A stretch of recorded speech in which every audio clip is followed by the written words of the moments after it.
tempat kelapa sawit dan kepentingannya dalam pembangunan negara. Okey, ini struktur buah kelapa sawit di mana bahagian-bahagian ni ialah ada tempurung kelapa, okey, kemudian ada isi rong. Okey, isi rong nama dia ialah kernel dan dibalut oleh sabut kelapa, nama dia ialah mesokarpa, dan bahagian yang menghasilkan minyak ialah bahagian isi rong serta sabut. Ini paling banyak menghasilkan minyak. Okey, cara untuk menghasilkan minyak masak. Okey, dari proses pensterilan, kemudian penanggalan, pencernaan, pengisrakan dan penulinan.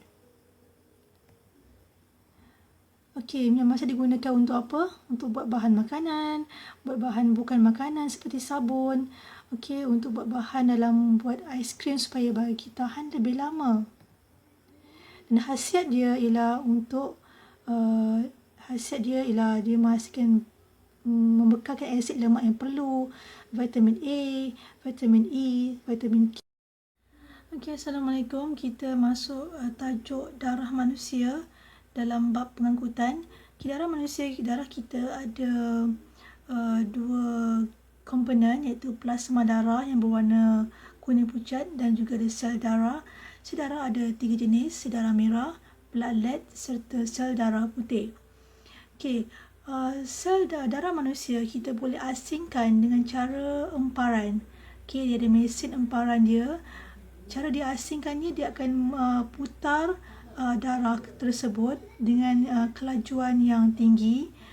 Okey, bila dia emparkan dia dalam mesin emparan ni, maka terasinglah kita punya komponen-komponen darah.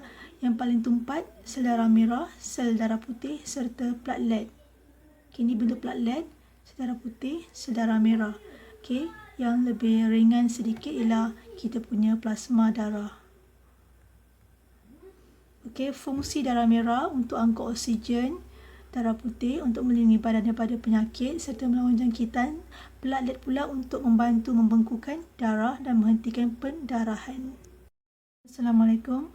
Kita masuk bab 3, homeostasis dalam benda hidup. Okay, apa dia maksud homeostasis?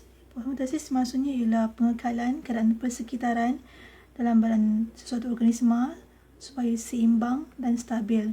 Okay, kita nak stabil suhu kita, stabilkan kita punya kandungan air kita, stabil kita punya pH badan kita, serta nak menstabilkan kita punya tekanan darah kita. Maka homeostasis ni ialah proses untuk membenarkan kita punya proses dalam badan kita supaya berjalan dengan baik. Okey. Contohnya, sebagai satu contoh, cara untuk mengawal atur kandungan air dalam badan kita. Jika kita minum air terlalu banyak, okey, kandungan air dalam badan kita akan meningkat. Seterusnya akan dikesan oleh otak. Otak mengesan bahawa kita dah terlebih air. Maka dia akan hantar isyarat kepada hormon di badan kita. Hormon akan menghantar isyarat kepada ginjal. Okay, ginjal akan betulkan semula kita punya kandungan air. Dengan caranya apa? Menghasilkan lebih banyak air kencing. Dengan cara ini kita punya rasa air akan kembali normal semula. Okay, Assalamualaikum. Kita masuk bab 5 tentang bab air dan larutan. Yang pertama sekali kita tengok sifat fizikal bagi air dulu ya. Okey, sifat fizikal bagi air. Air adalah cair yang tidak berwarna, tidak berbau dan tidak ada rasa. Okey, dia wujud dalam keadaan jirim, iaitu bentuk pepejal seperti ais, bentuk cair seperti air dan juga bentuk gas seperti steam. Okey, air boleh berubah daripada satu keadaan jirim kepada satu keadaan jirim yang lain. Ketumpatan air di bawah sifat fizikal air, ketumpatan dia ialah 1 gram per sentimeter padu. Maksud dia, 1 sentimeter padu air ada 1 gram jisim dia. Okay, sekiranya ada benda asing dalam air, dia akan memberi kesan mempengaruhi takat beku dan juga takat didih air. Baik, air merupakan konduktor haba yang lemah. Okay. Air di bahagian atas tabung uji telah mendidih, tapi ais di bahagian bawah masih belum melebur. Okey.